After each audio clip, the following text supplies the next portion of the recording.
Okay.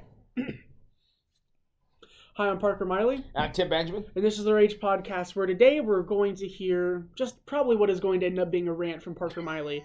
So Parker's in a mood. I feel like I should warn you right up So, front. here, let me just tell you the kind of mood I'm in today. I went to the podiatrist, the foot ankle doctor and whatnot, and I don't have a big toenail anymore. So if you can experience, and I'm walking around. And he apparently was very attached to it. Yeah. Well, you'd think. Yeah. And so currently I'm walking around the church in my office like the oldest person on the facilities. Walk is a tad generous. It's more of a shuffle. It's more of like, kind of like, So that's the kind of mood I'm in. So since I'm possessing kind of that old person mentality, there's nothing I can do better than complain. So, that's right, buddy. And we're gonna blow it up today. So I don't know what the topic's gonna be, but we're destroying it. So here it goes. Yeah. So since in the full spirit of complaint, here it is. It is political season here in the U.S. It's starting to pick up. You're going to start seeing a lot of yard signs, campaign signs. A lot of stuff in the mailbox. As I was sitting in the waiting room at the podiatrist, there was a political ad came on, talk about the worst moment of my life because I was furious. And why was I furious, you may ask? It wasn't because the person was a member of a certain party at all. I really, any more political parties kind of are just all hyped up for nonsense anymore. Yeah. And here's why. Because I can be a person who says, I can run for office, all right? Say I'm going to run for any form of office. All I have to do is I have to have a lot of money. But I have to make this little pamphlet, make a little commercial, and get a bunch of yard signs that say certain words such as pro-freedom, pro-gun, pro-life. Or say I'm on the other end and say, pro-choice. Yeah. Pro whatever. So all you see anymore in any political campaign is a person. Okay, this person is pro-gun. Okay, Second Amendment, that does exist. Okay, pro-freedom. I mean, that should be checked off the box no matter what. Pro-Trump. Okay, that's what I'm seeing anymore. It's like, what am I actually getting out of this person? It's like, all right, this person understands that the Second Amendment exists. This person really favored the last president. Who was Republican, yeah. And this person has a basic knowledge that America is for freedom. And you know what? Someone's gonna see that and say, wow, I'm voting for that person. Why? Interestingly enough, Parker's been talking for 3 minutes now, explaining this position, and you haven't said anything, which I know is your point. Exactly. Yeah, we don't know anything about this candidate based on any of that stuff. And look at the role of religion in this stuff too. Say Joe Schmo is a God-fearing man. Excellent. Mm-hmm. Good for Joe. Yeah. That's awesome. Now, but I don't know anything about whatever happened to saying I'm running for office to change or to support or to grow blank. Yeah, you don't hear much of that, do we? Literally, all we're seeing anymore is saying this person's in favor of guns and freedom. Excellent. Where's the growth there? Okay, this is America. We have more guns than people since the founding of our nation. Okay, that's nothing new. Freedom is why we needed the guns. Yeah. So what's actually happening here? What is this person actually trying to do? It annoys me because now you get a lot of people who, and this is how kind of U.S. politics has been for a long time. But it's, I was raised Democrat. I've always been a Democrat, so I'm going to vote Democrat. That's not how you're supposed to vote. I follow a page on Facebook, and it is my vote counts or something like that, and it's only there to encourage people to start voting using sense and using knowledge about who you're voting for. That's all it is. It's not swayed anyway. It's just saying if you're going to vote, take that call seriously. That's the only real importance you as a citizen have, especially in the United States. You can vote. That's your only real right, technically. Because depending upon how you vote, that says, here's the rights you're going to have, here's the rights you're not going to have. Yeah. So there's one top dog, and that is your decision to vote. So when I see this person who I'm going to have the chance to vote on, and the only thing I understand about this person is they like guns. They like guns, and they're pro-freedom, which, again, welcome to America. Excellent. Why does that person deserve any of my vote? Honestly, if there was a person, I tend to be a little bit more conservative minded. I'm not going to be afraid to share that with anyone, and obviously, and no one's surprised. Yeah, no one's surprised. But if I see this, but I see a Democrat who has a paper who is like well worded, has knowledge behind what they're saying, and saying on this stance I'm going to be for this, and here's what I plan on doing, and within my office here's what I plan on fighting for, and here's how I plan on fighting for these things. Well, then I'm going to be like, congratulations on at least explaining what you're trying to accomplish here. Yeah. Other than saying I'm pro guns.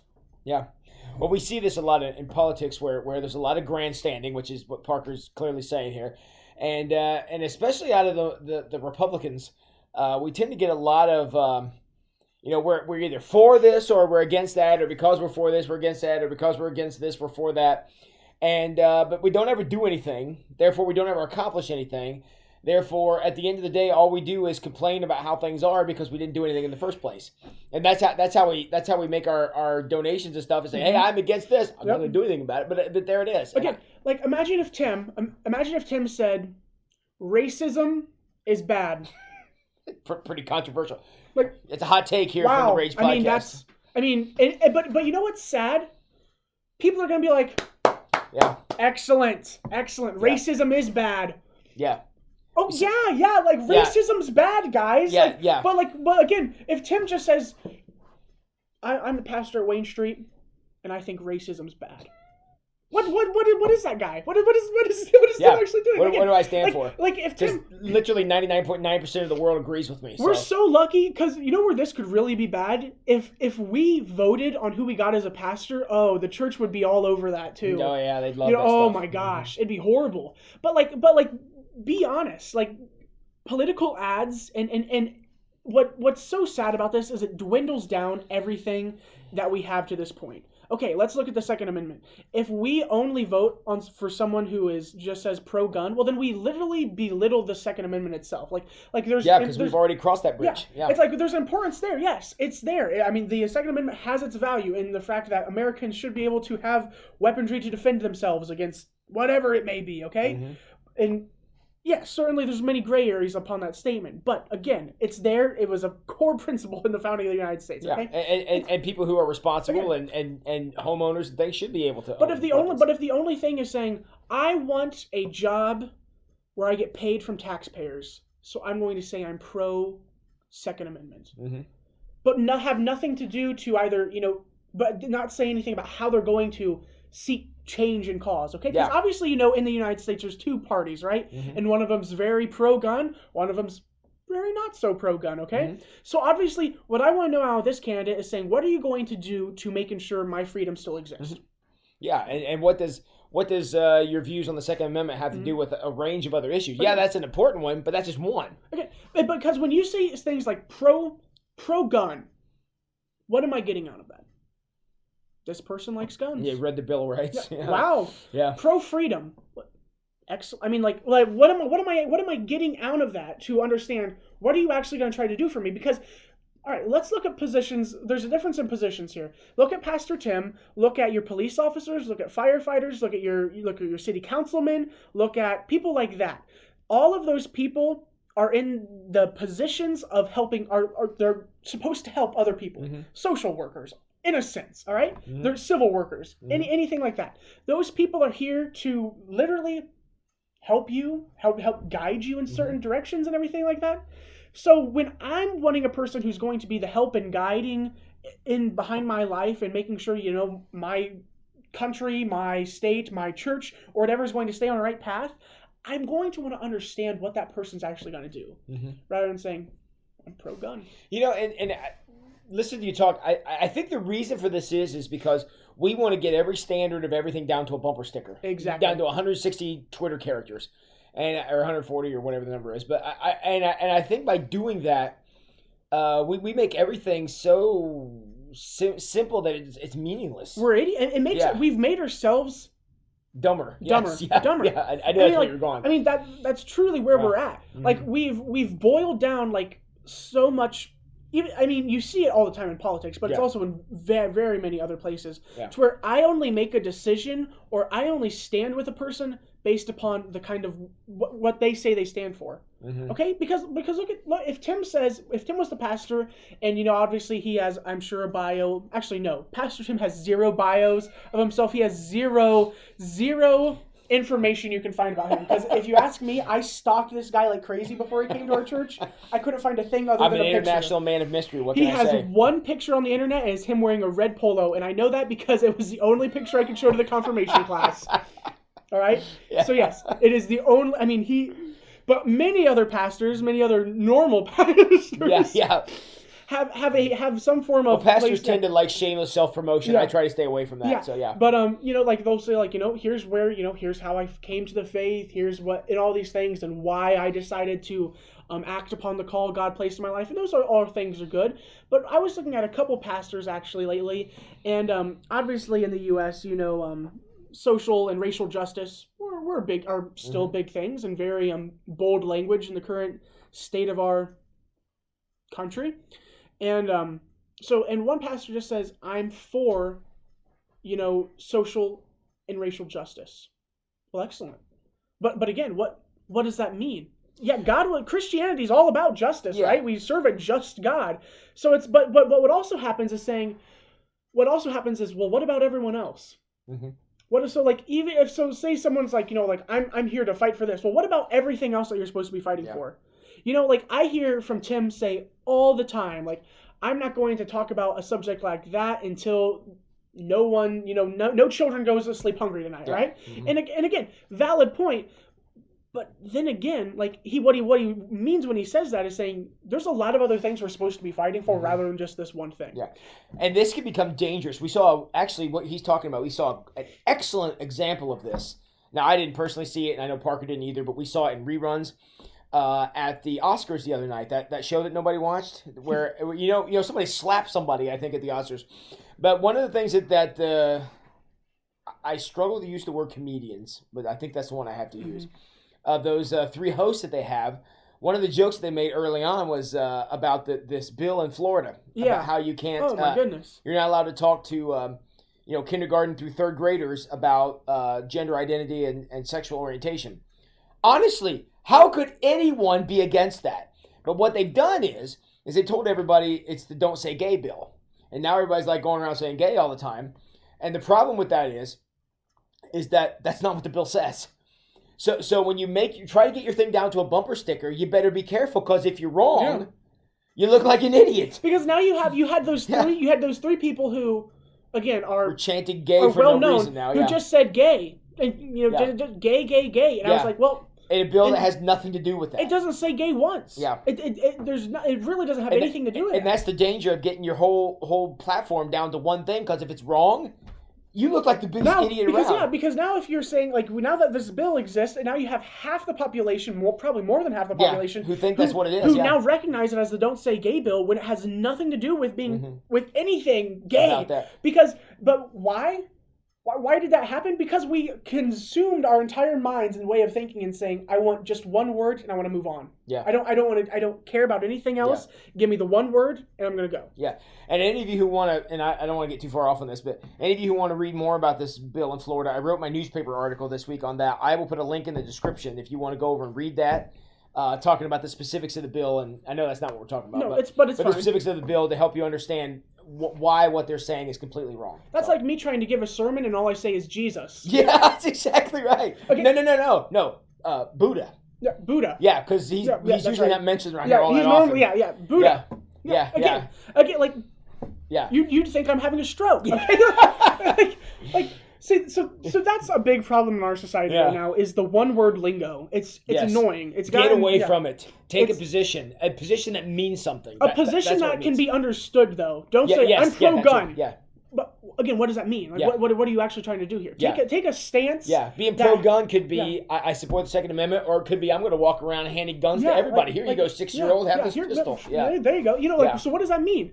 So avoid this one-word terminology. Get away from the buzzwords. Like, understand that your brain has the capacity and capability of understanding things. Mm-hmm. So quit. It's like a screwdriver. and you're trying to unscrew something, and you know what? It's not coming out, and you just keep going and going and going to where you get all the threads out, and you're not going to get that screw out at all. Yeah. What we've done is that to our brains. We've said all I want is great analogy, all I want is the one word, to where my brain is now mush, and all I focus upon is one word. It's like, does that one word, does that go on the good side of my brain or the bad side of my brain? How do I respond to that one word? That's one of the reasons why we started the Rage podcast, is it gives us a chance to talk, not in great depth, but more depth than what Parker's talking about a range of topics. And if any of you who watch our stuff know, we talk about all kind of things here. Yeah.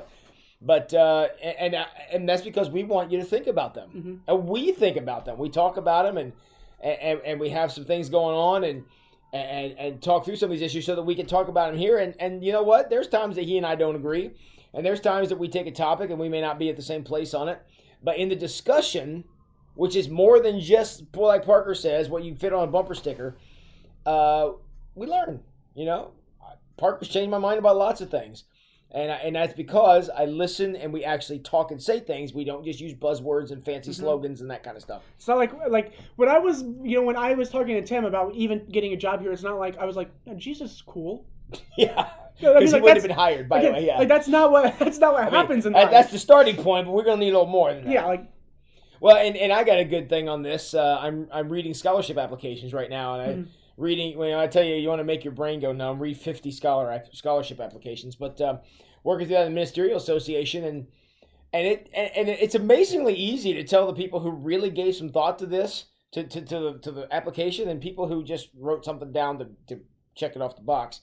Which I think is a lot of times what some of these slogans do, is you use all the buzzwords and you kind of work in all the whatever the words of the day are, and you use a bunch of word salad. You don't say anything. You sound like Kamala Harris. That was excellent though, because I can easily make anyone think I am a Republican or a Democrat or anywhere on that based upon, like, I'm pro-choice. So now you're automatically going to think, oh, well, that person's obviously very democratic, very liberal. Because I just said the term pro-choice. I'm pro-choosing what kind of toppings I want on my pizza. It's honestly, I mean, you can take that any way, and then you're like, well, that's kind of lying, isn't it? No, because I'm pro-choice. I'm like, all those things. Again, now what someone's going to do, if you were really smart, is you'd go back into this video and you take me saying pro-choice, you'd be like, make a hate campaign speech saying Parker Miley's pro-choice. That's right. Cancel Parker. Hashtag cancel Parker. We're starting here. Yeah. All right. So, all right. Now I think we really can. We're gonna go. I think we can go into the second subject. All right. Let's do it. All right. So I kind of was talking a little bit, and now that we kind of live in a society where we all focus upon the one-word politics and policies and everything like that, we kind of lost value behind a lot of things, even like such as. What does pro-religion mean? What does pro-freedom mean? What does pro-gun even mean? Because that's how we kind of live our lives now, based upon what kind of people we're going to be associated with, what kind of people we're going to have represent us on a higher level and everything like that. So we've lost a lot of value because, one, we've brought those people to a lower value, one being in general. We've also taken the issues and made them valueless too by getting down to one word. Yeah. Exactly. So as we are facing kind of this situation in Ukraine. It's been going on for a while. And honestly, it's been going on for so long, I stopped paying attention to it. So that's where the phase we're at right now. Yeah, which honestly only took a week and a half. Yeah, that's kind of how things go. That's just how it goes. So obviously, I've kind of, I don't want to say I've moved on. I'm still paying attention to it, but I'm not as like. But it's not in our face like it was. Exactly. Yeah, exactly. But anytime the U.S. has gotten into a war, and it's obviously, we've been in several conflicts. We normally back here at home say we're going to defend Western ideologies and morals, or we're going to stand strong for America's values and everything like that. And what I want, and I guess the question I want to ask you before we really get into it is, what are those values? Again, not your values, but what are the values of our nation? And if you say it, you can't use any buzzwords. Yeah. Yep. You can't use any buzzwords in whatever your positions are. And I think by doing that, and again, I don't even know if I could sit here. I mean, I can name off a few of them, but I don't know if I can get all of them just off the top of my head, because it takes time to think through these things. But if you don't take time to think through what it is you believe, then you don't believe anything. And I think that I know I kind of let the cat out of the bag there, but that's the danger of what it is. Okay, I'm pro Ukraine. Well, what about the Ukrainians that were chopping up those Russian soldiers and things? What about them? What about, and I'm not, both sides are bad. Putin should never have invaded Ukraine, be very clear about that.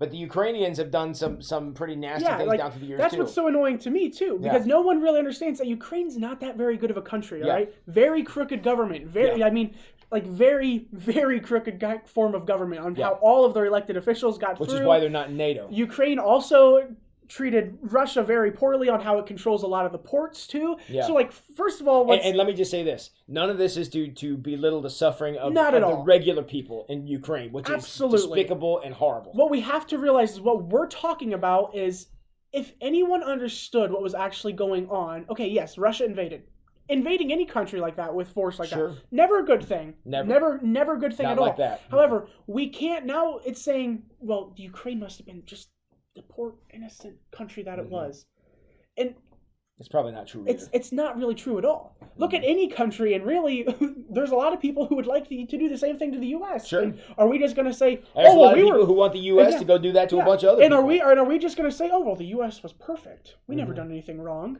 Exactly. So like, let's not make any persona anything that's nobody's really under not. That okay. Belief. So let's move on past that. But we're here, and normally anytime we've had a conflict like this, or we're seeing a war going on, and maybe the U.S. might get involved. Obviously, the U.S. isn't involved in the war in Ukraine yet. It could very easily become something more crazy. But what are our values that we're trying to defend? Let's look at like the Vietnam War.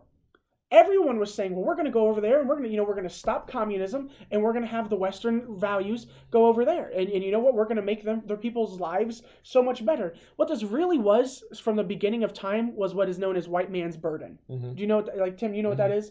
So it's the fact that saying, I have such a good life, I want other people to have the same life that I have. Impose my values and everything. I'm going to put my value system. I'm going to put my religion and blah blah blah all to you because it made my life perfect.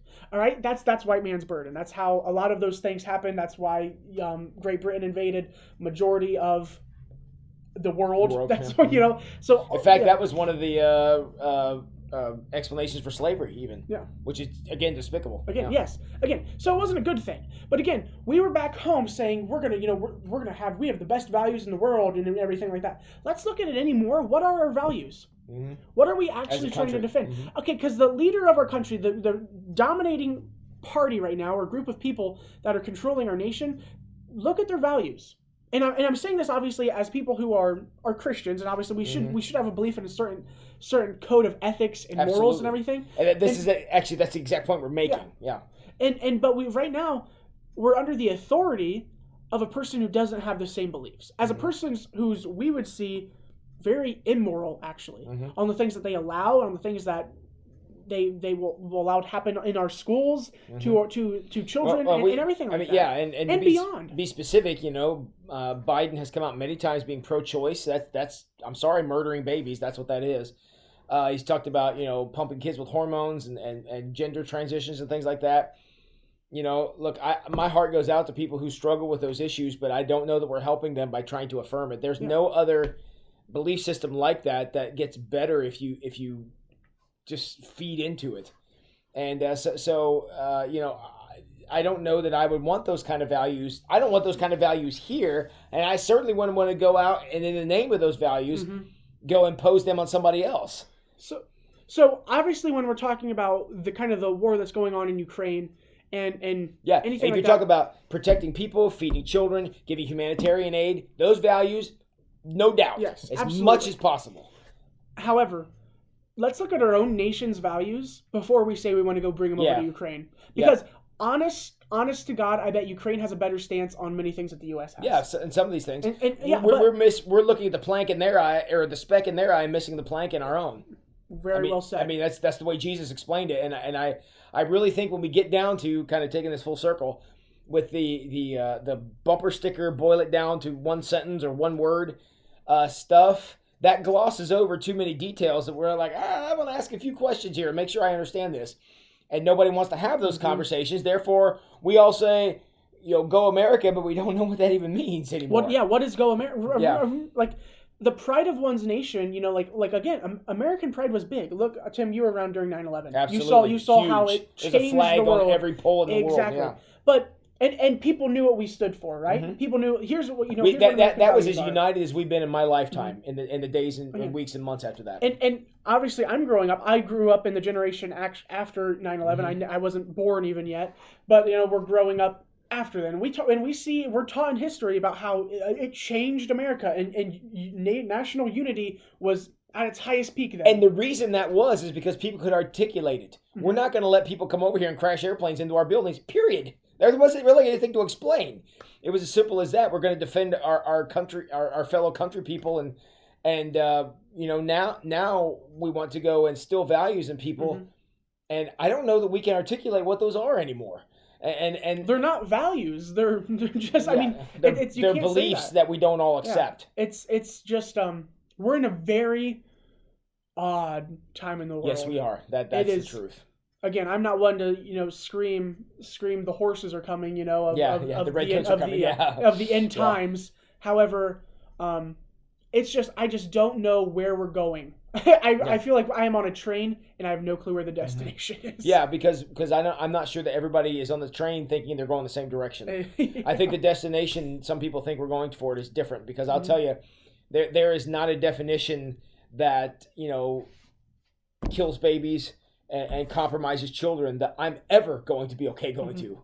I will jump from the train going full speed if I think that's where it's going, because that's not a place I want to see our future go. I think about my little 5-year-old nephew, and I know Parker's got a little nephew too, and we don't want a world for them that's going to encourage things that are damaging, destructive, and not life affirming.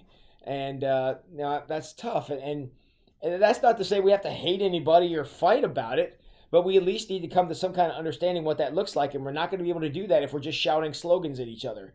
I mean, but like, and Tim mentioned this all the time. If you can't say it to a young child, you probably shouldn't do it. Yeah. Right? If you can't explain it to a 3-year-old, you probably shouldn't do it. Think being a mother and saying, I mean, it's horrific, but saying, I could have not had you. Mm-hmm. That's an option now. Mm-hmm. And it's an option that has no punishment either. Mm-hmm. It's not like the mother was going to face any punishment for not having a child. And I look at this guy here and I think how many people in his generation just don't exist anymore, or never did, or at least outside of the womb. And man, I could have been me, could have been Parker, could have been you. And I know we're trying to stay away from slogans, but I think of what Ronald Reagan said. He said, "I notice everybody who's pro-abortion is already born." It's a good point, So, yeah. Oh, Reagan, yeah. Yeah. But, yeah. Anyways, I'm not sure where we got to with this, but this was actually a great conversation. I really enjoyed it. Yeah. And the fact that I think these are all the things that most of the Rage viewers are thinking of, right? Yeah. I'm not going to say all of you or assume that the global population thinks the way we think. But I think it's out there. It's like, why? Conversations are so important. What's actually happening here? Conversations where we talk to each other, not at each other, are very important. Mm-hmm. And when you're just yelling slogans and holding up sandwich boards with signs on them, nobody's listening. You're like the Westboro Baptist Church, and no one likes them. And anything they do is wrong. I don't care what it is. Yeah. So there you go. So, anyways, don't shy away from the hard discussions. Fighting. We're not trying to create arguments or fights or anything here, but just make sure that we're all talking to each other as much as possible. And look, if we can't model it in our families and in our churches and in our communities, how do we expect our nation's leaders to be able to model that when nobody else is doing it? Exactly. So listen. And that was hold on. That was very good. Start at home. Yeah. Again, if you have these beliefs, what's the beliefs of your home? If you have these morals, they should be the morals of your home. Communicate them to your kids. Communicate them to your not saying you need friends, to have that thumb on your child, that you need to force down these morals, but making sure they know that that's where you stand. And as a parent, that's where you would guide and direct your kids to be, right? All in the name of building the best possible future for them. Because honestly, nothing else matters if we can't get that one right. And from the home to the church to your city to your county to your state to your nation to your world. That's how it grows out. Yep. And I think that was a very, very well said thing. So, as we recognize how sometimes our morals anymore in the national news lines anymore don't exist how we would want them to be, make them exist in your home. Make them exist in your realm. So, that was very well said. There it is, guys. Listen, and when you talk, actually say something. Yeah. Have a great week.